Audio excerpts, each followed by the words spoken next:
no Alerta Geral. Bate-papo político com os jornalistas Luzenor de Oliveira e Beto Almeida.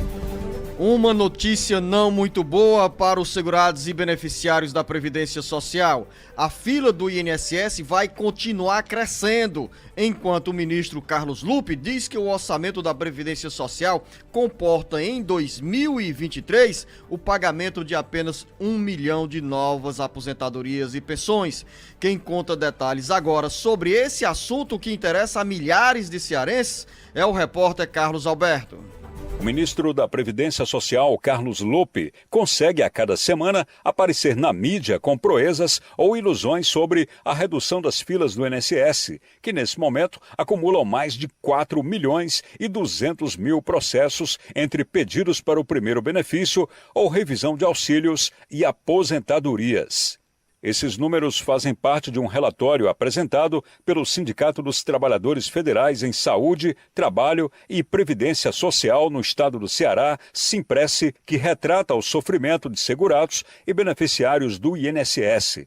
Ao longo desta semana, diante da fila virtual, mas quilométrica, que o atual governo não consegue reduzir, o ministro Carlos Lupe diz que o orçamento destinado ao pagamento de benefícios é insuficiente para zerar a fila do INSS. Ou seja, nas palavras de Carlos Lupe, o orçamento de 2023 comporta a incorporação de 1 milhão de novos beneficiários, o chamado crescimento vegetativo. A notícia dada pelo ministro da Previdência é péssima e desanimadora para os mais de 4 milhões de brasileiros que esperam resposta aos pedidos de implantação ou revisão de auxílios, aposentadorias e BPC.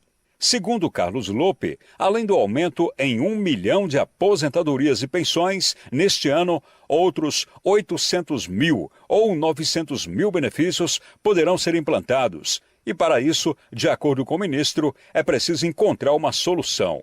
Com redação do Ceará Agora, Carlos Alberto. Jornalista Beto Almeida, você acompanhou atentamente a participação do Carlos Alberto com base nessas declarações do ministro da Previdência Social, Carlos Lupe, que acabam sendo frustrantes para os beneficiários da Previdência Social, principalmente para quem está nessa longa e eterna fila à espera de uma resposta aos pedidos de auxílios, aposentadorias, BPC e salário maternidade. Hoje, o INSS tem uma fila de 1 milhão e 800 mil pessoas esperando a concessão pela primeira vez de um benefício. Outras 2 milhões e 400 mil pessoas, entre segurados e beneficiários da Previdência Social, solicitaram revisão de pensões e aposentadorias. E pelos cálculos do INSS, do ministro da Previdência Social, o dinheiro em 2023 é suficiente para bancar a aposentadoria e a pensão de 1 milhão de novos beneficiários da Previdência Social.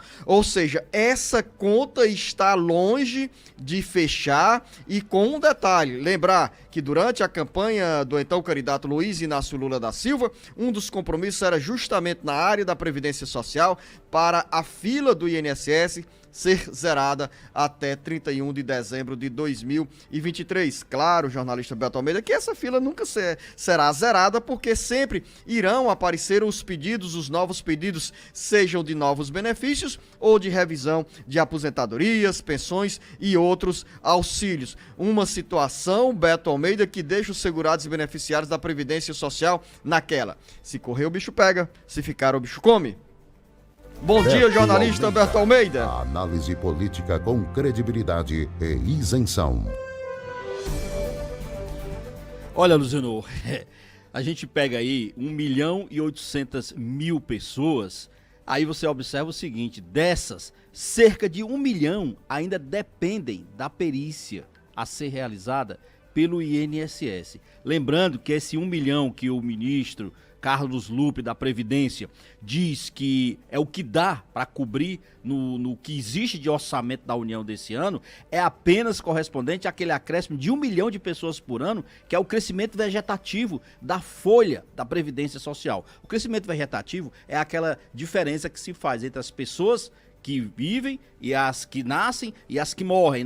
O que sobra aí é o que se chama de crescimento vegetativo de um país. Então, é 1 milhão de pessoas o que dá para cobrir com essa verba orçamentária. E essas 800 ou 900 mil pessoas que são exatamente a expectativa para reduzir essa fila, não é acabar, como você disse, porque ela não vai finalizar, mas principalmente reduzir e obedecer aqueles prazos de concessão da Previdência. Aí, esse é que é o grande dilema. Não tem recurso orçamentário. Quem diz isso é o próprio ministro da Previdência, Carlos Lupe, depois que ele esteve em conversa com o ministro da Fazenda, Fernando Haddad. E aí tem um detalhe também interessante, porque você citou que o presidente Lula tem como compromisso de campanha dele exatamente a redução. Lula disse que uma vez chegando ao governo, ia trabalhar e ia garantir que iria fazer essa redução. Bom, seria para esse ano de 2023? Isso não será possível pelo que nós estamos vendo. E tem um detalhe, além de reduzir essa fila de espera, Zenor, tem que se trabalhar também para manter aquela média do prazo que cada pessoa, quando dá entrada no seu sistema, do seu pedido de benefício social, para ser obtido. Hoje, a média é de 45 dias, mas tem gente chegando a 1 ano e meio para conseguir finalmente esse benefício. Então, assim, além de ter uma longa espera, o tempo de concessão ainda também está muito lento, Luciano. Jornalista Beto Almeida, nessa área da Previdência Social, o professor e advogado Paulo Bacelar acaba de nos mandar uma informação que, simultânea a essas dificuldades que o INSS enfrenta para administrar ou reduzir as filas, atendendo os chamados para a perícia e também a análise de processos, tanto de pedidos de inserção de novos benefícios, quanto de revisão de aposentadorias e pensões, o Paulo Bacelar nos encaminha a informação de que a Polícia Federal descobriu mais um nó ou um gargalo de investigações de fraudes no sistema da Previdência Social. Entre janeiro e agosto de 2022, mais de 22 mil benefícios do INSS que estavam desativados foram reativados de maneira indevida, ou seja, de forma criminosa, fraudulenta. As fraudes no sistema do Instituto Nacional do Seguro Social, INSS, de acordo com a estimativa do próprio governo federal, custaram aos cofres públicos R$1 bilhão. Ou seja, Beto Almeida, tem gente esperta que descobre os caminhos para as fraudes. E nesse caso, os criminosos identificaram que não era necessário que a conta corrente de quem recebe o benefício estivesse relacionada ao mesmo CPF do próprio beneficiário. Ou seja, na prática, qualquer pessoa poderia receber aquele benefício. E nessa conta, os servidores do INSS, na realidade, entrou depois a Polícia Federal, identificaram em ações isoladas que pelo menos 22 mil benefícios foram reativados. E um detalhe, essas ações, Beto Almeida, dos servidores do INSS, possibilitaram o bloqueio de R$1 bilhão e 500 milhões de benefícios pagos de forma indevida. E só para deixar claro também, acrescentando essa informação aí passada pelo Bacelar, Luciano, ontem teve uma operação da Polícia Federal no Rio de Janeiro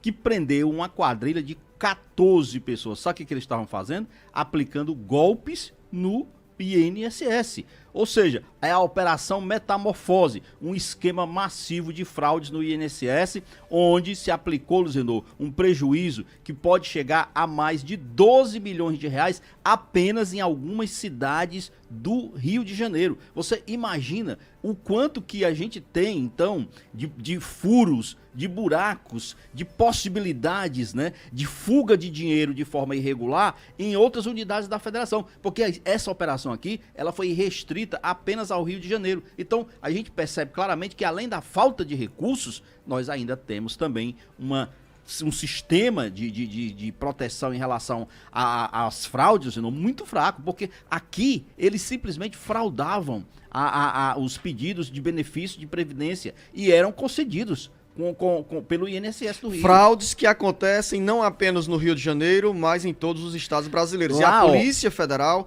sempre tem ações para combater a atuação dos criminosos. Sabe como é que eles faziam lá?